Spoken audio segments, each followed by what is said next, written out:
नमस्कार, plus one chemistry में आपका स्वागत है। इक्विलिब्रियम चैप्टर से आज कुछ एक इम्पॉर्टेंट क्वेश्चंस को डिस्कस करते हैं। हमारे आज के इस वीडियो में सबसे ज्यादा फोकस सॉल्युबिलिटी प्रोडक्ट है उस पे रहेगा। उसके ऊपर सॉल्युबिलिटी प्रोडक्ट कांस्टेंट के लिए जो एक्सप्रेशन है उसको कैसे लिखना है और सॉल्युबिलिटी प्रोडक्ट के ऊपर न्यूमेरिकल्स को कैसे सॉल्व करना है, साथ ही में सॉल्युबिलिटी प्रोडक्ट और आयनिक प्रोडक्ट में क्या डिफरेंस होता है उसको डिस्कस करेंगे। फर्स्ट एक क्वेश्चन डिस्कस कर लेते हैं। क्वेश्चन है कि pH of copper sulphate solution is less than 7। इस तरह के अगर क्वेश्चन आते हैं तो ये जो कॉपर सल्फेट मतलब जो भी आपको सॉल्ट यहाँ पे पूछा जाता है कि वो बेसिक है या एसिडिक है उसके बारे में पूछा जाता है, तो सबसे पहले आपको नॉलेज होना चाहिए weak acids and weak bases के बारे में। जब आपको ये नॉलेज होगा तभी आप इस तरह के क्वेश्चन का आंसर इजीली दे पाएंगे। जैसे ये बनता है कॉपर हाइड्रोक्साइड और सल्फ्यूरिक एसिड, तो कॉपर हाइड्रोक्साइड का फॉर्मूला ये होता है, सल्फ्यूरिक एसिड का फॉर्मूला ये होता है। अब इन दोनों में हमें पहचानना है कि कौन सा स्ट्रॉन्ग है कौन सा वीक है। कॉपर हाइड्रोक्साइड वीक बेस है और जो सल्फ्यूरिक एसिड होता है वो स्ट्रॉन्ग एसिड होता है। तो अगर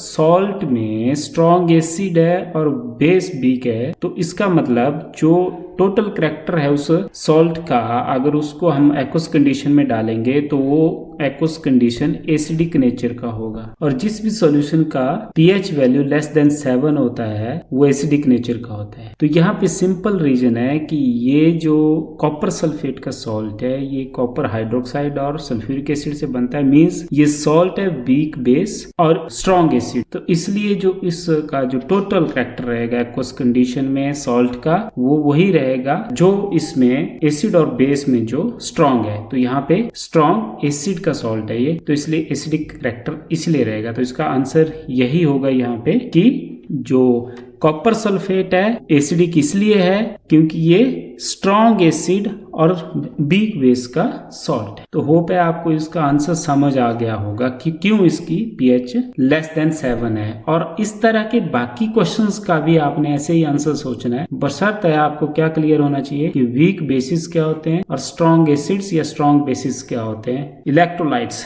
स्ट्रॉन्ग एंड वीक इलेक्ट्रोलाइट्स का नॉलेज होना चाहिए। सो नेक्स्ट क्वेश्चन की ओर मूव करते हैं। नेक्स्ट क्वेश्चन है कि precipitation occurs only when ionic product is dash dash than KSP। KSP का मतलब यह हुआ सॉल्युबिलिटी प्रोडक्ट कांस्टेंट। तो ये जो सॉल्युबिलिटी प्रोडक्ट हमने लास्ट वीडियो में डिस्कस किया था, उस वीडियो को आप ध्यान से देखेंगे। सॉल्युबिलिटी प्रोडक्ट क्या होता है? जब एक स्प्रिंगली सॉल्युबल सॉल्ट, मतलब पार्शियली सॉल्युबल, कंप्लीटली सॉल्युबल की बात नहीं हो रही है, पार्शियली सॉल्युबल अगर आपके पास कोई सॉलिड है, सॉल्ट है, उसको जब हम डिसॉल्व करते हैं तो उसमें इक्विलिब्रियम आ जाता है क्योंकि वो स्प्रिंगली सॉल्युबल है। तो जब सैचुरेटेड कंडीशन में हो जाता है वो सॉल्यूशन तो इक्विलिब्रियम आ जाता है और उस वक्त हम उस सॉल्ट के लिए KSP की वैल्यू लिखते हैं। KSP means solubility product constant. यही पता करता है कि किसी भी सॉलिड की सॉल्युबिलिटी क्या है या फिर उसकी जो प्रेसिपिटेशन है वो कैसी होती है सॉल्यूशन के अंदर।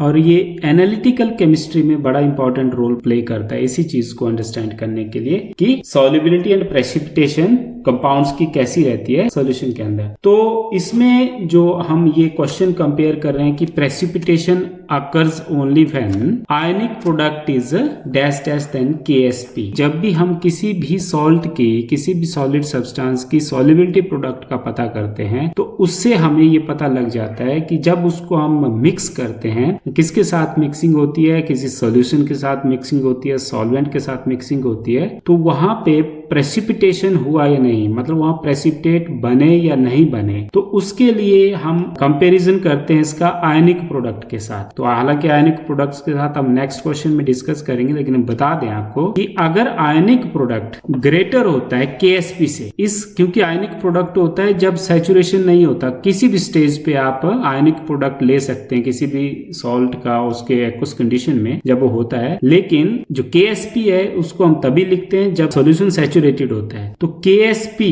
अगर KSP की वैल्यू और आयनिक प्रोडक्ट की वैल्यू को हम कंपेयर करें और हम पाते हैं कि आयनिक product is greater than KSP, तो हम आयनिक प्रोडक्ट, अगर KSP is greater than ionic product तो हम तब बोलेंगे नो प्रेसिपिटेशन अकर, नो प्रेसिपिटेशन, ऐसे शॉर्ट में लिख रहे हैं हम। और अगर KSP is less than ionic product, तब यहाँ पे हम बोलेंगे कि यहाँ पे प्रेसिपिटेट्स तैयार होते हैं, प्रेसिपिटेशन होती है उस वक्त। तो ये आपका यहाँ पे ऊपर क्वेश्चन है कि precipitation occurs only when ionic product is dash dash than KSP। तो होप है आप यहाँ से लिख लेंगे इसका आंसर। अब ये देखिए सेकेंड पॉइंट से कि precipitation occurs only when ionic product is greater than KSP। ये ध्यान रखना, सेकंड आपका तभी प्रेसिपिटेशन होगा, और ionic product less than KSP होगा तब प्रेसिपिटेशन नहीं होगा। प्रेसिपिटेशन का मतलब होता है जो सॉल्ट आप किसी सॉल्यूशन के अंदर डिसॉल्व कर रहे हैं तो वो वापस सॉलिड की तरफ आता है। नेक्स्ट क्वेश्चन दिया था कि how solubility product is different from ionic product. ये जो डिफरेंस है ये हमने ऊपर ही आपको बता दिया है कि जो सॉल्युबिलिटी प्रोडक्ट होता है और जो आयनिक प्रोडक्ट होता है, मैं ऐसे शॉर्ट लिख रहा हूं, आप इसको कंप्लीट लिख सकते हैं। सॉल्युबिलिटी प्रोडक्ट जब हम KSP निकालते हैं किसी भी सॉल्ट के लिए, जब उसको एक्वस कंडीशन में लेते हैं, तो ये सिर्फ तभी हम फाइंड आउट करते हैं जब सैचुरेटेड सॉल्यूशन बनाते हैं। और जो आयनिक प्रोडक्ट है ये किसी भी कॉन्सेंट्रेशन के ऊपर हम फाइंड आउट कर सकते हैं। और ये सिंपल सा एक डिफरेंस है। इसमें अगर आपने 2-3 डिफरेंस लिखने हैं तो आप लिख सकते हैं, एक डेफिनेशन ले लेंगे दोनों की, कि किसी भी कॉन्सेंट्रेशन के ऊपर जब भी हम product of concentration of ions लेते हैं इलेक्ट्रोलाइट्स के, तो आप उस वक्त बोलते हैं उसको आयनिक प्रोडक्ट, अदरवाइज इसको बोलते हैं सैचुरेटेड कंडीशन में सॉल्युबिलिटी प्रोडक्ट। और एक जो इंपॉर्टेंट डिफरेंस है दोनों के बीच कि जो सॉल्युबिलिटी प्रोडक्ट है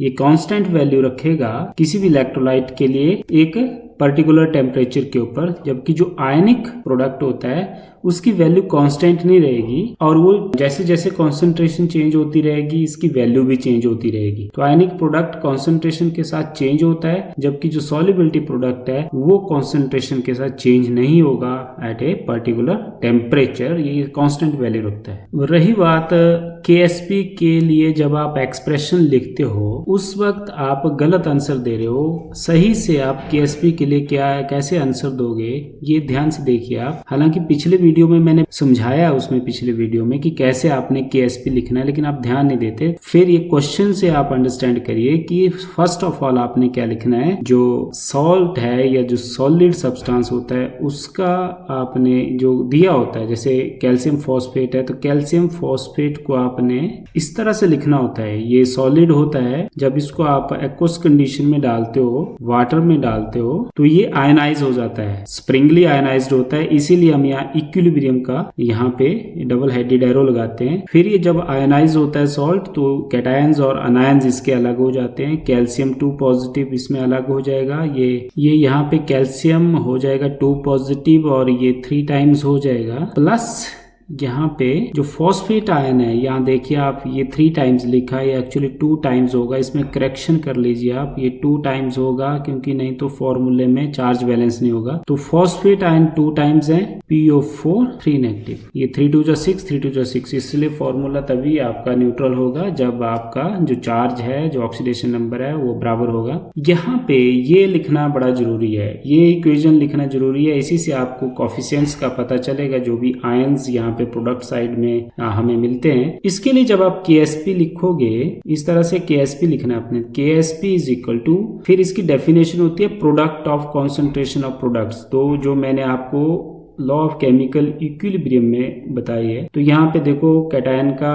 और अनायन का इस तरह से प्रोडक्ट लेना है अपने 3 नेगेटिव। कैटायन का प्रोडक्ट हो गया, अनायन का प्रोडक्ट हो गया, या कैटायन 3 टाइम है रेज टू पावर और अनायन 2 टाइम्स है, तो ये ले लेना आपने इस तरह से। और यहाँ KSP जब आपने लिख दिया तो जो डिवाइडेड बाय लिखते हैं ना, ये लिखते हैं हम डिवाइडेड बाय ये रिएक्टेंट साइट की कॉन्सेंट्रेशन, लेकिन रिएक्टेंट साइट की कॉन्सेंट्रेशन यहाँ पे नहीं आएगी। क्यों नहीं आएगी यहाँ पे? क्योंकि ये सॉलिड होता है और सॉलिड की कॉन्सेंट्रेशन चेंज नहीं होती है, इसलिए इस चीज की कॉन्सेंट्रेशन हम KSP में ही डाल देते हैं। मैंने बताया वहां पे, इसलिए इसको लिखने की जरूरत नहीं है। तो यहाँ पे इस चीज के लिखने की जरूरत नहीं होती, सिर्फ आपने जो ऊपर क्वेश्चन दिया है उसके लिए जब आपने ये लिखना है एक्सप्रेशन सॉल्युबिलिटी प्रोडक्ट के लिए, तो इस क्वेश्चन का ये आंसर होगा। इसी तरह जैसे दूसरे वाला करते हैं, बेरियम सल्फेट है, ये हो गया इसका आंसर। बेरियम सल्फेट के लिए भी आपने क्या लिखना है, आयनाइजेशन जो इक्वेशन है वो लिखनी है पहले इस तरह से, आयनाइज्ड इक्वेशन, वो भी इक्विलिब्रियम के साथ लिखना है, क्योंकि ये एक्वस कंडीशन में स्प्रिंगली सॉल्युबल होते हैं। इस तरह से एक्वस एक्वस ये ले लेना है आपने। अब यहाँ पे भी KSP की वैल्यू आप जब लिखोगे तो ये जो आयन प्रोडक्ट साइड में बनते हैं इन्हीं आयंस को लिखना है। जैसे कॉन्सेंट्रेशन के लिए ब्रैकेट्स लगा देंगे और बीच में आ जाएगा कैटायन 2 पॉजिटिव के साथ और साथ में सल्फेट 2 नेगेटिव के साथ, क्योंकि इनके कॉफिशिएंट्स नहीं है यहाँ पे। यहाँ भी कॉफिशिएंट 1 है, यहाँ भी 1 है, तो इनकी पावर 1 लिखे ना लिखे कोई फर्क नहीं पड़ता। तो ये आपको बोला गया था कि आप मैथमेटिकल जो एक्सप्रेशन है वो लिखिए सॉल्युबिलिटी प्रोडक्ट का इन सॉल्ट्स के लिए। किसी भी तरह का सॉल्ट आए आपको उसके अंदर कितने आयंस हैं वो पता होना चाहिए। वो ऐसे आयनाइज करके पता लग जाता है और आप KSP की वैल्यू लिख सकते हैं। जब आपको KSP की वैल्यू लिखना आएगी तभी आप न्यूमेरिकल कर पाओगे, नहीं तो न्यूमेरिकल नहीं होगा आपसे। जैसे आपको ये न्यूमेरिकल दिया गया था कि सॉल्युबिलिटी प्रोडक्ट सिल्वर ब्रोमाइड का, बहुत सिंपल सा न्यूमेरिकल था, वो दिया हुआ है 3.3 × 10⁻13 कैलकुलेट इट्स सॉल्युबिलिटी। तो आपको फर्स्ट ऑफ ऑल ये पता होना चाहिए कि न्यूमेरिकल में गिवन क्या है और फाइंड आउट करना क्या है आपने। तो गिवन कंडीशन यहाँ पे है सॉल्युबिलिटी प्रोडक्ट, तो इसका मतलब आपको ये दिया हुआ है KSP की वैल्यू। KSP की वैल्यू दी हुई है 3.3 × 10⁻13। ये गिवन है। जब आप इसका सॉल्यूशन लिखेंगे तो फर्स्ट ऑफ ऑल आप यही चीज पहचानिए कि आपको क्या दिया हुआ है। ये इस न्यूमेरिकल की बात नहीं है, किसी भी तरह के न्यूमेरिकल में फर्स्ट ऑफ आपको यही देखना होता है कि आपने फाइंड आउट क्या करना है। फाइंड आउट आपने सॉल्युबिलिटी फाइंड आउट करना है, तो सॉल्युबिलिटी को हम S मान के चलते हैं और यहाँ पे लिखा जाता है कि let the solubility of silver bromide is S। तो यहाँ पे S को आपने फाइंड आउट करना है। अगर आपने S माना है तो अगर आप X मानते हो, A मानते हो, B मानते हो, जो मर्जी मानो आप, लेकिन आपको ये लिखना है कि let the solubility of the given salt is इतना मोल पर लीटर जो भी है। तो अब क्या कर रहे हैं आपने, बहुत सिंपल है, KSP की वैल्यू लिख देनी है पहले, क्योंकि KSP गिवन है। एक्सप्रेशन को आपने लिखना है और सिल्वर ब्रोमाइड के लिए, अब सिल्वर ब्रोमाइड के लिए KSP लिखोगे तो मैं डायरेक्ट कर रहा हूं, आप लोग आयोनाइज करके लिख सकते हो इक्वेशन लिख के। तो ये इसका एक्सप्रेशन होगा। अब ये वैल्यू दी हुई है 3.3 × 10⁻13, क्योंकि KSP गिवन है। तो KSP गिवन है means product of concentration of silver ion and bromide ion that is equal to इतना, ये गिवन है। अब क्या करना है आपने, जो इक्वेशन लिखना होता है इसके लिए, जैसे मैं इक्वेशन लिख देता हूं क्योंकि जरूरी होता है लिखना। इक्वेशन ऐसे लिखते हैं Ag positive aqueous plus bromide ion aqueous. तो जब आप ये लिखेंगे तो इसकी जो कॉन्सेंट्रेशन है, मतलब सॉल्युबिलिटी मान लो आप, क्या होती है सिल्वर ब्रोमाइड की, ये पूछा गया है क्वेश्चन में S निकालने को, और जो कॉन्सेंट्रेशन है KSP की वैल्यू हो गिवन है। तो यहाँ पे हम मान के चले हैं कि इसकी सॉल्युबिलिटी S है। तो इसकी सॉल्युबिलिटी अगर S है और ये एक मॉलिक्यूल है, यहाँ पे एक ही मॉलिक्यूल है सिल्वर आयन प्रोड्यूस कर रहा है, एक ही मॉलिक्यूल ब्रोमाइड आयन प्रोड्यूस कर रहा है, तो अगर इसकी सॉल्युबिलिटी आपके पास S है सिल्वर ब्रोमाइड की, तो सिल्वर आयन की सॉल्युबिलिटी भी ऐसी होगी और ब्रोमाइड आयन की सॉल्युबिलिटी भी ऐसी होगी, क्योंकि ये वन टाइम है। तो यहाँ पे कॉन्सेंट्रेशन जो सिल्वर आयन की है, ये वाली चीज हमने ऊपर जो लिखा है, डिफरेंट कलर से बताता हूँ, ये वाली चीज, इनकी कॉन्सेंट्रेशन पता करनी हमने। तो ये कॉन्सेंट्रेशन सिल्वर की हो जाएगी कितना, S लेना है आपने। अब इसको आप ऐसे लिख सकते हैं S मोल पर लीटर, क्योंकि कॉन्सेंट्रेशन के यूनिट होते हैं ना मोल पर लीटर, तो ऐसे लिख सकते हैं। उसी तरह ब्रोमाइड आयन की भी आपने कॉन्सेंट्रेशन लेनी है S मोल पर लीटर। जब आपने ये कॉन्सेंट्रेशन ले ली, इसको आपने ऊपर पुट कर देना। तो जब आप ऊपर पुट करोगे तो सिल्वर की जगह भी S आएगा और ब्रोमाइड की जगह भी S आएगा। मोल पर लीटर को हम बाद में लेंगे, ये अभी न्यूमेरिकल को सॉल्व करते बाद लिखने की जरूरत नहीं होती, आंसर में लिखना है आपने। तो S × S, सिल्वर की जगह भी ये देखिए आप, सिल्वर की जगह भी हमने S लिख दिया, ब्रोमाइड आयन की जगह भी S लिख दिया कॉन्सेंट्रेशन केसेस में, और ये इक्वल टू है 3.3 × 10⁻13 और करके लिखेंगे S² इज इक्वल टू 3.3 × 10⁻13। और S फाइंड आउट करना है तो हम क्या करेंगे, स्क्वायर रूट लेंगे दोनों तरफ। स्क्वायर रूट का मतलब है 1/2 से आप इस तरह से पावर में ले लेंगे, इंटू 10⁻13 1/, और ये कट जाएगा तो यहाँ रह जाएगा s और इज इक्वल टू यहाँ पे आपने 3.3 का अंडर रूट फाइंड आउट करना है इंटू 10⁻13 का भी अंडर रूट फाइंड आउट करना है। अंडर रूट का मतलब 1/2 पावर ही होता है, तो ये एक ही बात है। तो इसको जब भी आप सॉल्व करते हैं, इस तरह की पावर्स को आप सॉल्व करने में दिक्कत फेस करेंगे। ऐसा करने के लिए हम क्या करते हैं,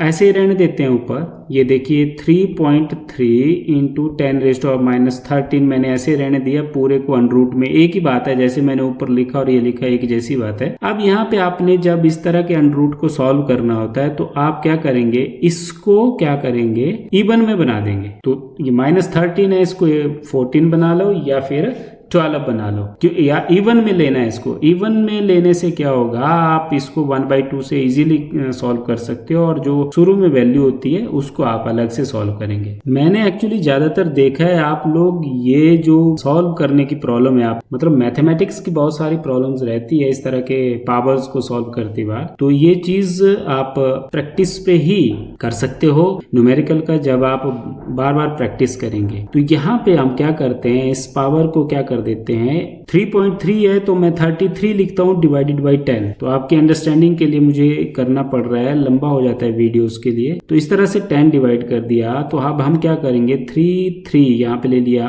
और 10 को ऊपर ले जाएंगे तो -1 हो जाएगा और 10⁻13 ऑलरेडी है यहाँ पे। फिर इक्वल टू करके ये 33 और ये 1 और ये 13 ये हो गया अब 10⁻14। अब बेस इक्वल्स हैं तो पावर सम हो जाएंगी, तो -14। अब देखो 14 हो गया, ये तो इवन नंबर में आ गया ये। तो अब हम ऐसे लिख सकते हैं 33 अंडर रूट इंटू 10⁻14, इसको अलग से कर दिया 1/2। अंडर रूट की जगह मैंने इसको अलग लिख दिया 1/2, एक ही बात है, चाहे 1/2 लिखो चाहे अंडर रूट लगाएं। तो अब ये कट गया, देखो ये इजीली सॉल्व हो गया। तो ये है 33 इंटू 10⁻7। अब -7 में अंडर रूट नहीं रहा। अब 33 का अंडर रूट आपने फाइंड आउट करना है। जैसे 6 36 होता है, 5 5 25 होता है, तो ये 5 और 6 के बीच में वैल्यू आएगी। तो ये आप सॉल्व कर सकते हैं, लॉग टेबल लगा के सॉल्व कर दो या कोई और अदर मीन्स से आप सॉल्व कर सकते हैं। तो इसका जो आंसर आएगा आफ्टर सॉल्यूशन, ये आएगा 5.74 इंटू 10⁻7। और सॉल्युबिलिटी क्योंकि एक ही चीज है, यहाँ पे स्क्वायर वगैरह कुछ नहीं है, तो ये मोल पर लीटर आ जाएगा। तो इस तरह से आप सॉल्युबिलिटी फाइंड आउट कर सकते हो अगर KSP की वैल्यू दी हुई है तो। और अगर सॉल्युबिलिटी दी हुई है तो आपने KSP फाइंड आउट करना होता है। कई बार क्या होता है, KSP भी दिया होता है, किसी एक की सॉल्युबिलिटी दी होती है और किसी अदर आयन की सॉल्युबिलिटी आपको पता करनी होती है। तो उसकी कॉन्सेंट्रेशन, जैसे मान लो यहाँ पे मैंने क्या किया, डिफरेंट कलर से KSP भी दिया होता है, सिल्वर आयन की कॉन्सेंट्रेशन भी दिया होता है, सिर्फ ब्रोमाइड आयन की पता करनी है। तो उस तरह से कर सकते। That's all.